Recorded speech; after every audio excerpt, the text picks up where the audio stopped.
मोदी जी दिल्ली में है, उन तक आवाज जानी चाहिए। बसीरहाट दक्षिण में भाजपा वाले इकट्ठा हुए हैं।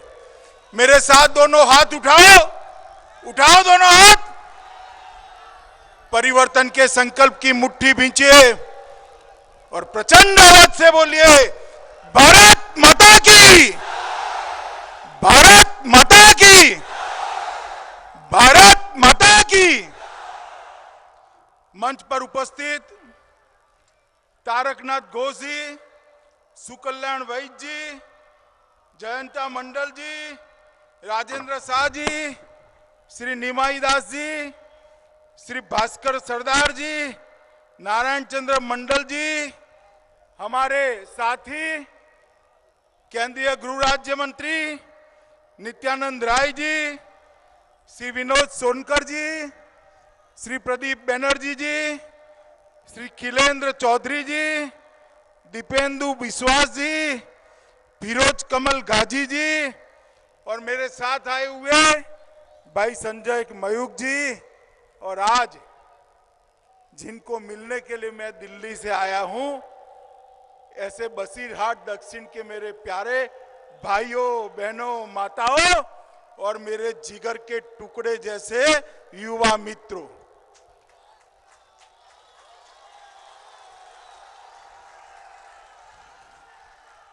सबसे पहले तो 14 अप्रैल को बंगाल का जो नव वर्ष शुरू होता है, इसकी मैं आप सभी को बहुत बहुत ढेर ढेर शुभकामनाएं देता हूं। 14 अप्रैल को नया साल शुरू होगा और 2 मई को सोनार बांग्ला की शुरुआत होगी। मित्रों, यह भूमि वीर राजा प्रतापादित्य की भूमि है, जिन्होंने ये बंगाल की भूमि को सालों तक मुगलों से दूर रखने का काम किया था और बहादुरी के साथ पूरे बंगाल पर राज करने का काम किया था। बसीरहाट में जन्मे बंगाल के महान लेखक विभूति भूषण बंदोपाध्याय जी को भी मैं प्रणाम कर मेरी बात की शुरुआत करना चाहता हूं। मित्रों, अभी दीदी बौखलाई हुई, हर रोज एक ही बात करती है, अमित शाह इस्तीफा दे, अमित शाह इस्तीफा दे, अमित शाह इस्तीफा दे। दीदी, जब जनता मुझे कहेगी तब तो मैं इस्तीफा दे दूंगा, मगर आप तैयार रखो, 2 मई को आपको जरूर देना पड़ जाएगा।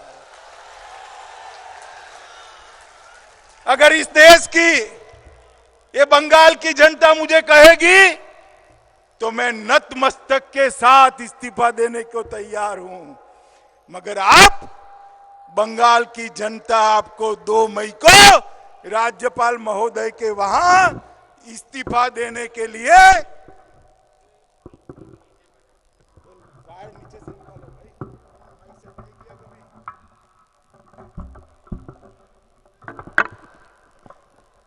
2 मई को 2 बजे आपको राज्यपाल के वहां जाकर इस्तीफा देना तय है, ये समझ लो। क्योंकि ये लड़ाई जो है, ये चुनाव जो है, वो भाजपा और टीएमसी के बीच का चुनाव नहीं है। बंगाल की माताएं बहनें, महिला शक्ति और तृणमूल कांग्रेस के बीच में चुनाव है। बंगाल की युवा शक्ति आपके सामने लड़ रही है, बंगाल का व्यापारी आपके सामने लड़ रहा है, बंगाल का गरीब आपके सामने लड़ रहा है, बंगाल का किसान आपके सामने लड़ रहा है और बंगाल की आम जनता दीदी आपको विदाई करने के लिए तैयार बैठी है। मित्रों, दीदी की विदाई तो निश्चित है, मगर मैं आप सबको एक अपील करने आया हूं। मेरी बात ध्यान से सुनना, मेरी विनती है आपको। दीदी बहुत बड़ी नेत्री है, 10 साल तक बंगाल पर राज किया है। देश भर में दीदी को सब जानते हैं। अब उनकी जो विदाई है वो छोटी मोटी अच्छी लगेगी क्या? अच्छी लगेगी क्या? जरा जोर से बोलो, अच्छी लगेगी? ये माताएं बहनें बैठी अच्छी लगेगी? तो भाई दीदी की विदाई जब करते हो तो धूमधाम के साथ 200 सीटों से विदाई करने का एक बार तय कर लो।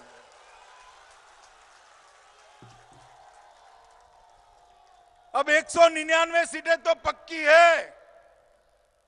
ये बसीरहाट दक्षिण जोड़ दोगे क्या इसमें? जोर से बोलो, जोड़ दोगे?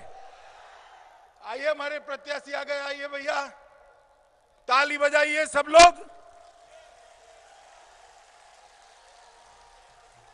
हमारे प्रत्याशियों को सभी के सभी 6 के 6 प्रत्याशियों को प्रचंड बहुमत के साथ जिताकर भेजिए। भेजेंगे क्या? बैठिए मित्रों, अभी अभी चुनाव हुआ, चौथे चरण का। एक दुर्भाग्यपूर्ण घटना हो गई।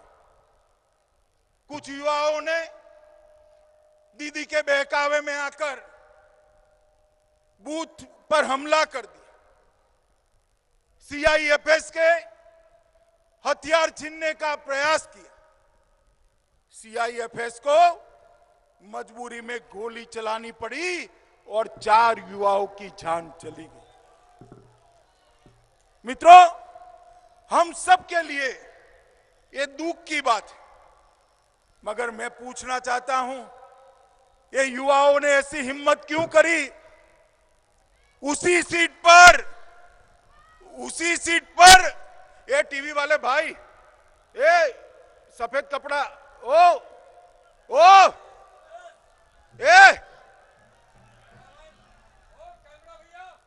ईश्वर कर दो कैमरा ईश्वर कर दो, तुम ईश्वर कर दो।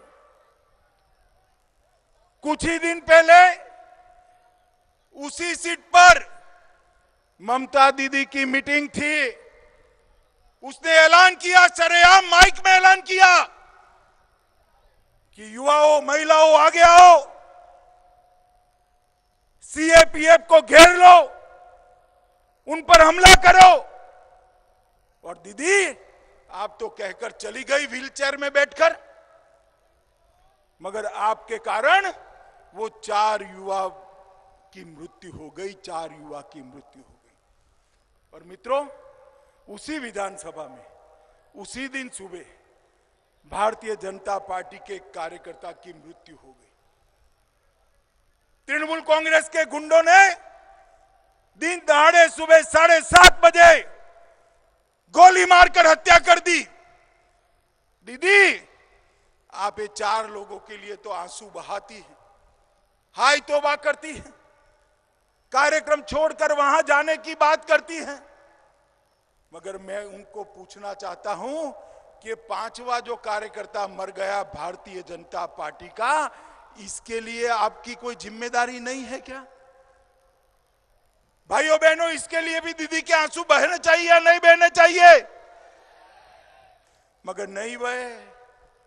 आप पूरे राज्य की मुख्यमंत्री हो ममता दीदी, आपकी वोट बैंक की क्षति होती है तो आंसू आता है।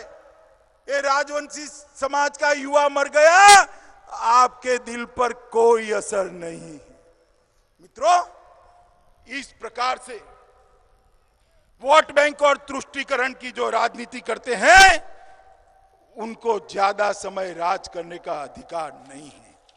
मित्रों, आज मैं यहां आया हूं, तब अभी थोड़े दिन पहले तृणमूल कांग्रेस की एक नेत्री ने बयान दिया कि ये दलित समाज के लोग, दलित समाज के भाई बहन स्वभाव से भिक्षा मांगने वाले होते। अरे दीदी, ये क्या कह रहे हैं आपके लोग? ये मतवा समाज, नामशूद्र समाज, ये राजवंशी समाज, गौरव के साथ जो लोग रह रहे हैं, आप उनको भिखारी कह रही हो, इनका अपमान कर रही हो। अगर दीदी जरा भी शर्म बची है तो वो आपकी नेत्री को आज ही आप बेदखल कर दो, मगर आप नहीं कर पाओगे। और इसलिए मैं आज यहां आया हूं दीदी को कहने के लिए, दीदी आप विरोध करती हो सीए का, क्योंकि नाम शूद्र समाज, मतवा समाज और शरणार्थियों को नागरिकता मिलने वाली है। मुझे बताओ भाइयों, बहनों, माताओं, युवाओं, ये शरणार्थी जो आए हैं उनको नागरिकता मिलनी चाहिए या नहीं मिलनी चाहिए? जोर से बोलिए, मिलनी चाहिए या नहीं मिलनी चाहिए? मुझे मालूम ही नहीं पड़ता ये दीदी को क्या तकलीफ है। हमारे बंगाली भाई नाम शूद्र समाज के, मतवा समाज के, अन्य समाजों के जो यहां आए हैं, शरणार्थी बनकर आए हैं, 70 साल से रह रहे हैं, उनको नागरिकता मिले, उसमें आपको क्या तकलीफ है दीदी? उनको तकलीफ है कि वो घुसपैठिए नाराज हो जाएंगे।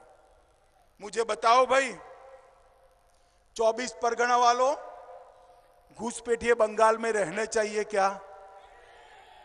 जोर से बोलिए, रहने चाहिए? परेशानी होती है या नहीं होती है? दंगा करते हैं या नहीं करते हैं?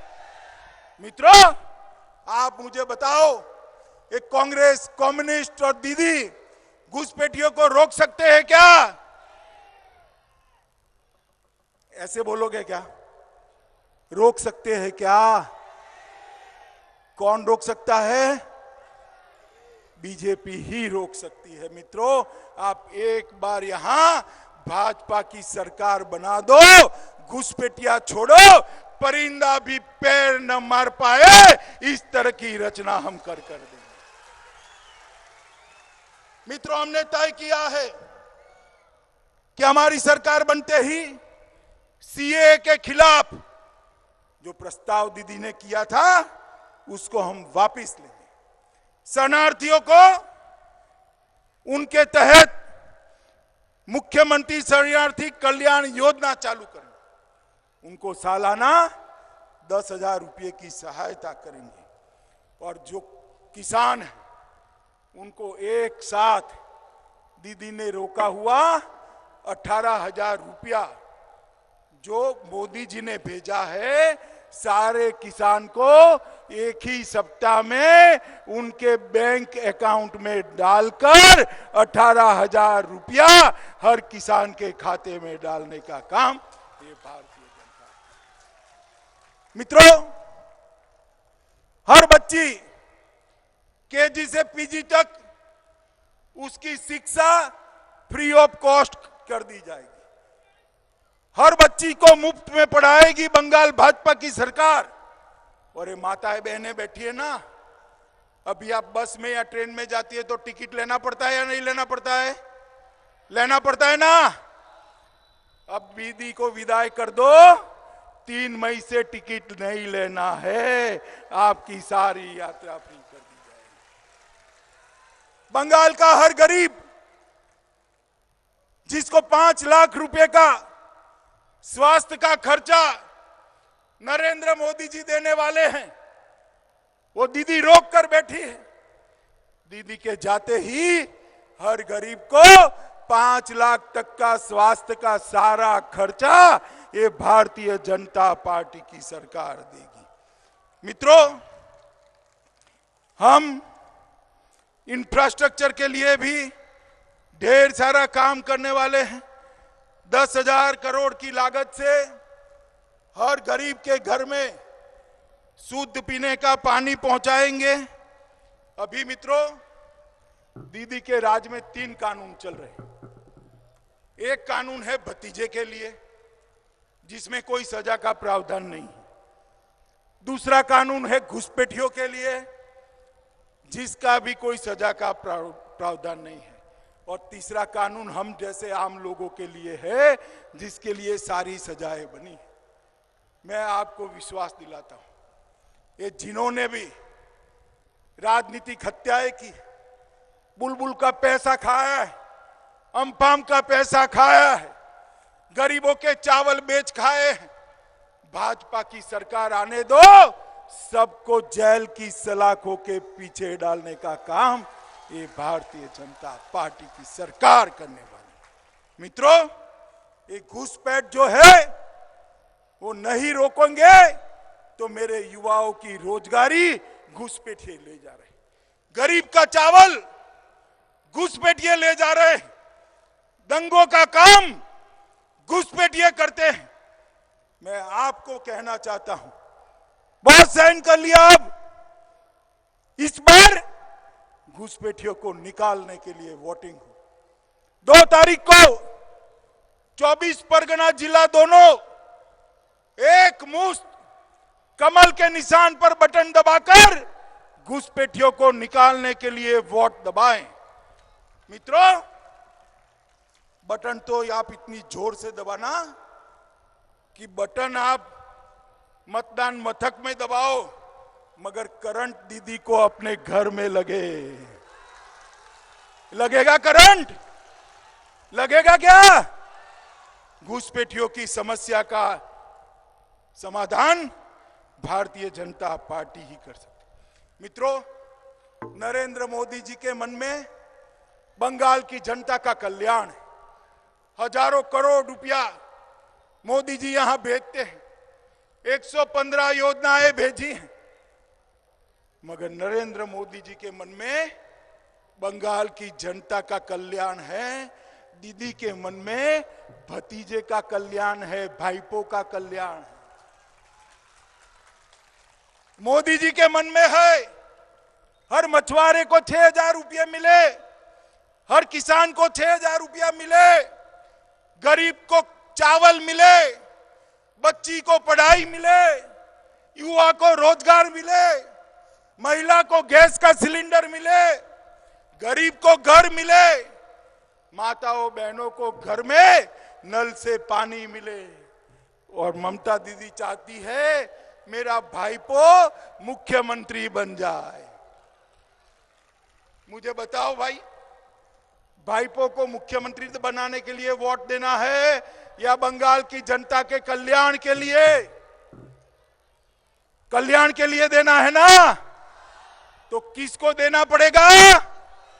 फिर से बोलो, किसको देना पड़ेगा?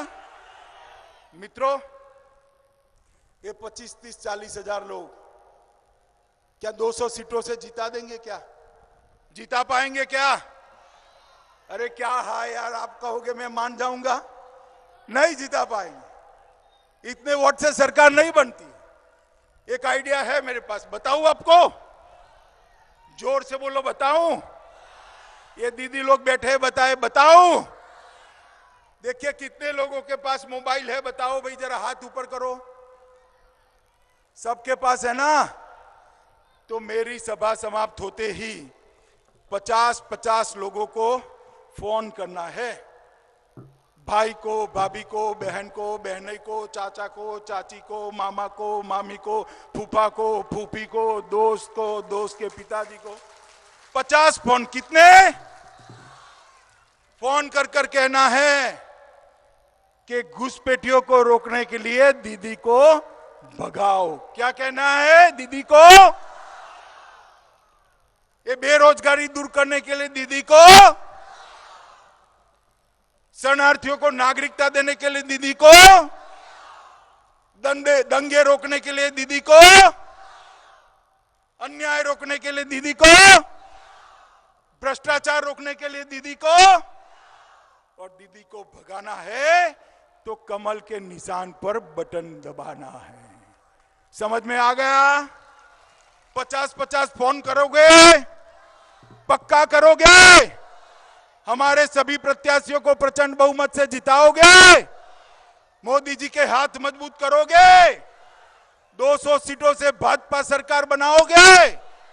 तो मेरे साथ दोनों हाथ उठाओ भाइयों, माताएं भी उठाएं, और दोनों हाथ उठाकर मेरे साथ बोलिए, भारत माता की, भारत माता की, भारत माता की, वंदे वंदे वंदे।